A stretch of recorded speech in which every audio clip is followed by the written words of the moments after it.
let's have a chat about the layout of Proloquo. So across the top you can see there's a little house, and that is the home button that will always bring us back to this screen.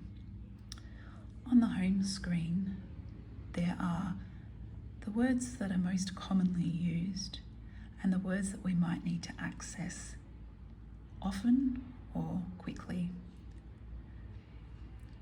Over here is the backspace button that backspaces one symbol or word at a time. At the moment you can see the undo button, but usually you will see more.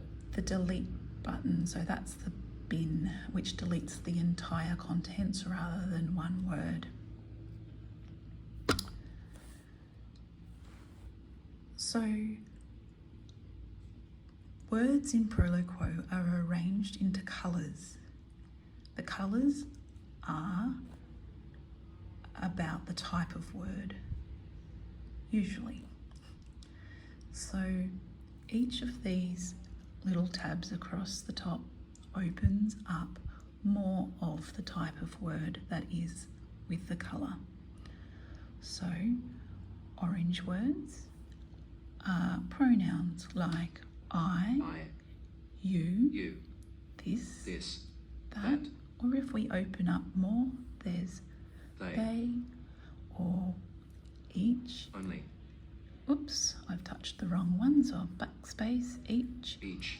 And we've also got a folder for titles over here. So titles, if we open that you can see the different titles.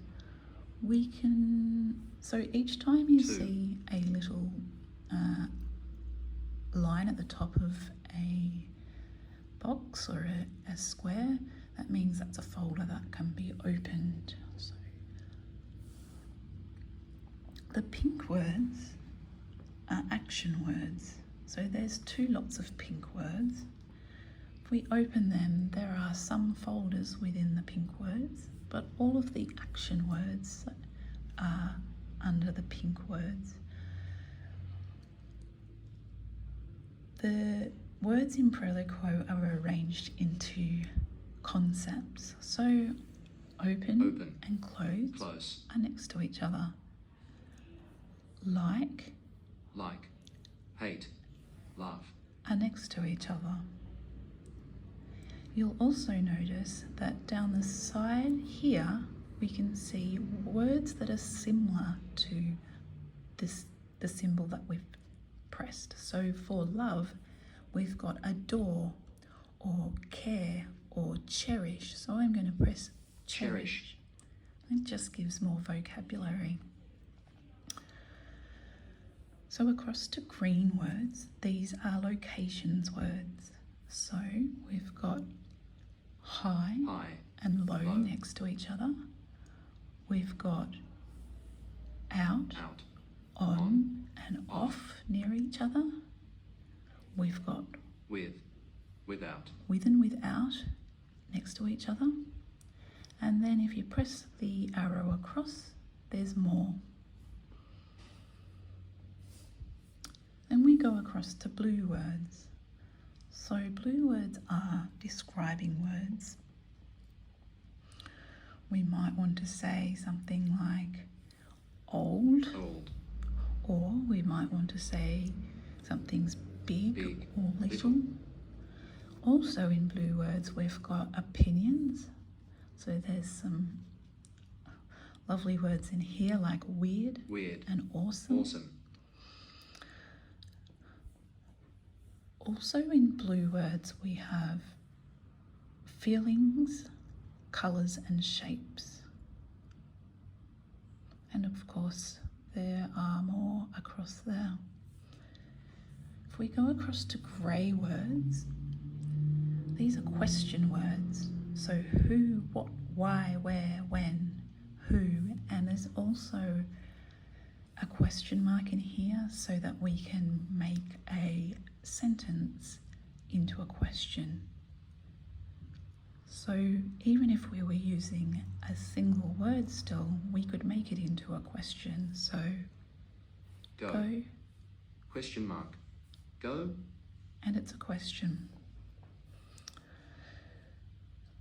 Purple words are chat words. So in chat words, sometimes people will have folders across here, which are conversation topics that people might use quite a lot. There might be an About Me folder, although there's also About Me in yellow now. Or some people have stim words in purple words. You can make folders and add folders. Some nice ones in here are I have something to say. I have something to say, which is a nice way to get someone's attention if you want to speak to someone or use Proloquo with someone. Or if you want to tell someone that something is wrong. Something's wrong. That way, sometimes the communication partner might be able to help the person or support the person to find out what's wrong. Yellow words are mostly things. So you'll find most things in yellow words, but there are also some other words.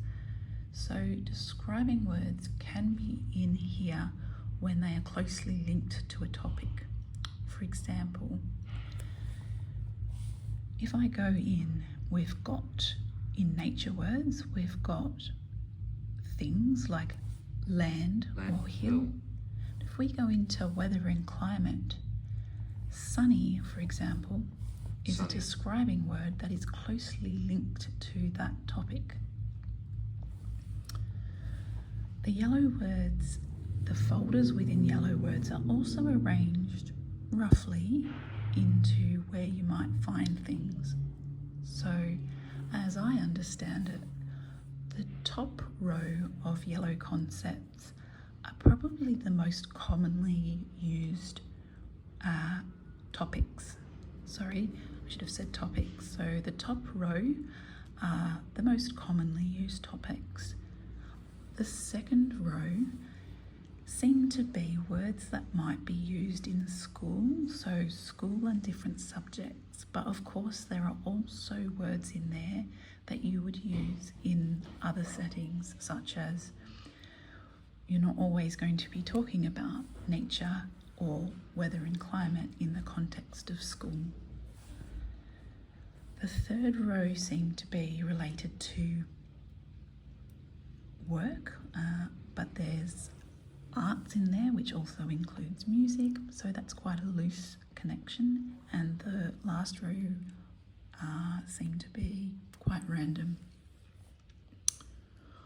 Also down here there's a few buttons. This is the thinking space button that requires you to turn the orientation lock off on the iPad, and there'll be a different discussion about thinking space.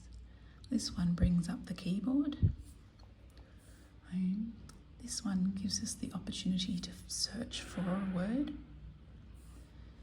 And the three little dots down the bottom open settings, customization, or focus mode, which is a different conversation. So I think that's about it for the layout of Proloquo. It's a lovely app, and I hope you enjoy it as much as I do.